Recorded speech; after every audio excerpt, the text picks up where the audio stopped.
अस्सलाम वालेकुम, मैं आपका बबलू लाहौरी। भाई आज जो मैं वीडियो बना रहा हूँ ना, यकीन करें दिल पे पत्थर रख के बना रहा हूँ। बिल्कुल मेरा दिल नहीं था कि मैं कवर करूँ, लेकिन लोगों के कमेंट्स आते हैं, डिमांड आती है भाई कैमन 50 सीरीज़ आ गई है और इस पे कुछ हमें बताएं, लेनी चाहिए क्योंकि पास्ट में आपने कैमन 30 भी बड़ा रिकमेंड किया, कैमन 40 प्रो भी कुछ सिनेरियोज में रिकमेंड किया, तो कैमन 50 प्रो कहाँ पे स्टैंड करता है? अगर डिटेल स्पेसिफिकेशन आप देखो ना कैमन 50 प्रो की, तो कैमन सीरीज़ में अभी 50 प्रो ही आया है। इससे नीचे इन्होंने अभी कुछ लॉन्च नहीं किया। कोई 85-86,000 के आसपास प्राइस है मार्केट में, कहीं पे पूरे रेट पे मिल रहा है, कहीं पे थोड़ी बहुत ब्लैक मार्केट भी चल रही है। मुझे हैरत ये होती है कि यार लोग ब्लैक मार्केट में भी इस तरह के फ़ोन्स ले रहे हैं। हैरत है वैसे उन लोगों पे, सलूट है उन लोगों को मेरा, जो मतलब इस तरह की डिवाइसेस के ऊपर ना ब्लैक में भी पैसे स्पेंड कर लेते हैं। और सेकंड ये है कि हीलियो G200 हार्डवेयर है इसके अंदर, और प्राइस के हिसाब से तो वैसे ही जस्टिफाइड नहीं है। यही सेम हार्डवेयर G99 की शक्ल में हमें 26-27 हज़ार रुपये में सैमसंग i07 दे रहा है। फिर उसके बाद टेक्नो ने अपने स्पार्क 30 प्रो के अंदर भी ये सेम हार्डवेयर दिया, 35-36 में एक फ़ोन एक टाइम के ऊपर मिलता रहा है। ठीक है यार, हालात आगे की आगे थोड़ा सा वो ख़राब हुए हैं कि 2021 के बाद हमने देखा कि यार अब मार्केट थोड़ा रिवाइव करे, अब मार्केट रिवाइव करे, लेकिन ये तो आगे की आगे बेड़ा ही गर्क होता जा रहा है। पहले पीटीए टैक्सेस हाई, फिर उसके बाद जी आ गया डॉलर प्राइस हाइक आ गया जी, फिर देखा कि यार शायद यहाँ से रिकवरी करे मार्केट आगे से, अब रैम शॉर्टेज, फिर वॉर सिचुएशन आ गई और प्राइसेस तो बढ़नी है। ठीक है, ये चीज़ तो है, लेकिन प्रॉब्लम ये है कि प्राइस बढ़ने के साथ ब्रांड कोई मसाला भी तो ऐड करे ना प्रोडक्ट के अंदर। वही पुराना कचरा नई प्राइसेस के ऊपर और नया सुर्खी पाउडर लगा के ब्रांड्स जो है ना वो चिपकाई जा रहे हैं आवाम को। डिज़ाइन वही कॉपी पेस्ट कर दिया पीछे वाला कैमन 40 सीरीज़ वाला, कोई इसमें डिज़ाइन में इनोवेट नहीं किया। हाँ, पीछे टेलीफोटो सेंसर लगा दिया 50 मेगापिक्सल का, लेकिन जो ISPI में सिग्नल प्रोसेसर है वो तो उसी का ही है ना, G200 का। आप कितना का अपने सॉफ्टवेयर से इन्हेंसमेंट कर लोगे। ठीक है, कैमरास जो हैं टेक्नो के फ़ोन के अंदर फोटोग्राफी पे ये डिसेंट काम करते हैं। इनकी जो फोटोग्राफी है इन्फिनिक्स के फ़ोन से बहुत बेटर होती है, लेकिन वीडियोग्राफी में ना 4K रिकॉर्डिंग है और ना कुछ है। आजकल आपको पता है सोशल मीडिया का दौर है, लोगों ने कंटेंट बनाना है, किसी ने वीडियोस बनानी है, कोई चीज़ स्टेबलाइजेशन चाहिए। 85,000 खर्च के भी अगर ये चीज़ें नहीं मिलनी तो फिर क्या फ़ायदा इस तरह के फ़ोन्स लेने का। ब्रांड्स जो हैं आजकल जी AI है, AI ये है, AI वो है, कोई ड्यूरेबिलिटी का चूरन बेच रहा है, कोई जी आपको ये बैटरियां बड़ी लगा के दे रहा है, लेकिन जो एक कोर कंपोनेंट है फ़ोन का, जो एक इम्पोर्टेंट पार्ट है सबसे फ़ोन का, जिसके ऊपर फ़ोन की सारी जो है वो सेल भी डिपेंड करती है, परफॉर्मेंस भी, यूज़र एक्सपीरियंस भी उस पर डिपेंड करता है, और वो है चिपसेट, और वही कचरा लगाई जा रहे हैं। हार्डवेयर G200 बुरा नहीं है, लेकिन हर चीज़ अपनी प्राइस के हिसाब से अच्छी लगती है। अब यही G200 इन्फिनिक्स के हॉट 60 प्रो के अंदर है, वो कोई 40-42 इवन 45,000 रुपये तक भी मिले आज की डेट के अंदर हालात के हिसाब से, मैं रिकमेंड करता हूँ कि यार उस प्राइस के हिसाब से, उस ब्रैकेट के हिसाब से सही है। बट ब्रांड्स ने तो खीर ही कर दिया यार।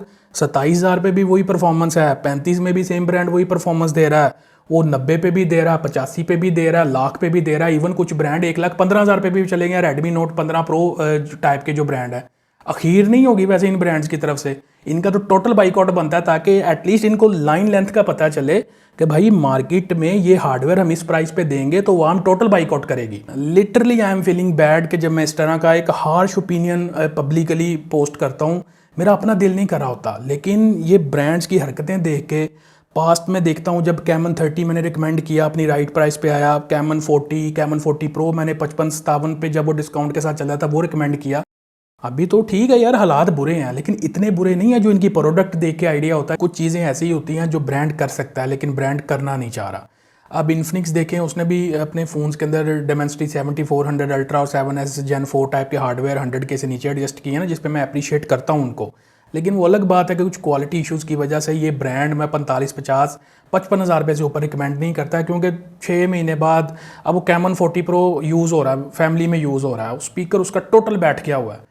और कुछ यूज़र मुझे फीडबैक दे रहे हैं, किसी की वो जो हैप्टिक मोटर है वो बैठ गई है, किसी का फिंगरप्रिंट टूट गया है, किसी के कोई मामला था, किसी का कुछ है, कोई सॉफ्टवेयर को लेके परेशान है, किसी का कोई इस तरह के ना रोले बने हुए हैं यूज़र्स के।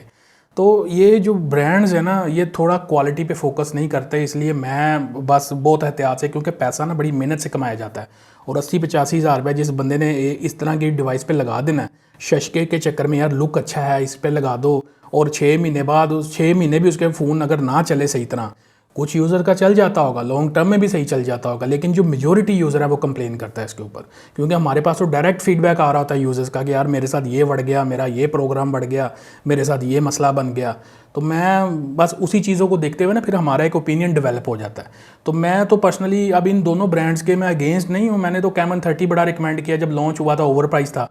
बाद में जब अपनी राइट प्राइस के ऊपर आया मैंने बड़ा रिकमेंड किया हर वीडियो के अंदर, कोई पैसा चार्ज नहीं किया टेक्नो को। फिर मैंने उसके अलावा इन्फिनिक्स का ये जो ज़ीरो क्या कहते हैं 44G था, ये जब इन्होंने 65 से ये आया कोई 52-53 पे, मैंने बड़ी लिस्टों के अंदर रिकमेंड किया, उनसे भी कोई पैसा नहीं लिया हुआ मैंने। कैमन 40 मैंने को 50-55 के आसपास काफ़ी रिकमेंड किया यूज़र्स को, और काफ़ी यूज़र हैप्पीली चला भी रहे हैं। कुछ मैंने वीडियोज़ देखी हैं, बहुत सारे क्रिएटर्स जो हैं ग्लोबली भी लोकल भी, जी मुझे इस चीज़ ने इंस्पायर किया, मुझे इस चीज़ ने इंस्पायर किया। इसके अंदर भाई जब चीज़ मुफ्त की मिलेगी वो इंस्पायर ही करती है। जिस बंदे ने पैसा जेब से लगाना है, चूना उसको लगना है। तो उसी अवाम को मैं यहाँ पे गाइड करने के लिए बैठा हूँ कि भाई देखो, जब आपने पैसे लगाने हैं किसी ऐसी डिवाइस पे लगा लो जिसमें आपको एटलीस्ट कुछ क्वालिटी मिल जाए, कुछ अच्छे फीचर मिल जाए। आज के टाइम पे, मुश्किल टाइम पे, आप जो पास्ट में कुछ लोकल जो डब्बा बैग ही आए हुए हैं उनके अंदर यूज्ड में ऑप्शंस पे चले जाओ।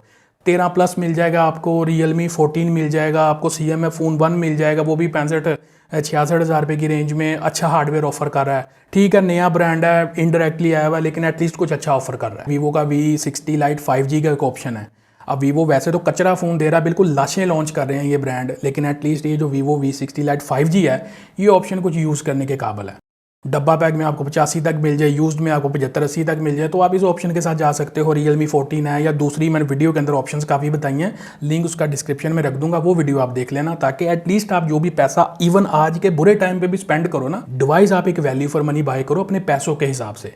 ये जितने ब्रांड आउटडेटेड 4-4 साल पुराना कचरा घुमा फरा के सुर्खी पाउडर लगा के दे रहे हैं ना, इनका बाइकआउट करो। बाइकआउट करोगे फिर ये ब्रांड को पता चलेगा कि भाई ये हार्डवेयर हमने नेक्स्ट टाइम नहीं देना इस रेंज के अंदर। आवाम नहीं लेती, फोन शेल्फों पे पड़े रहते हैं, मिट्टी पड़ जाती है उनके ऊपर। तो ये मिट्टी डालना आप लोगों का काम है। जब तक आप तो मिट्टी नहीं ना डालोगे इन हार्डवेयर पे, ये आपको घूम फिर के हर प्राइस रेंज के अंदर मिलते रहेंगे। आज के टाइम पे जब 5G रोल आउट हो गया, पाकिस्तान में टेस्टिंग चल रही है, कुछ टाइम बाद अवेलेबिलिटी भी हो जाएगी। वो अलग बात है यार कि अभी 4G भी सही तरह नहीं चलता, ठीक है, लेकिन 5G आ तो गया ना, फिर वो ये तक प्रोडक्ट की जो वैल्यू होती है ना, वो इफेक्ट हो रही होती है इससे।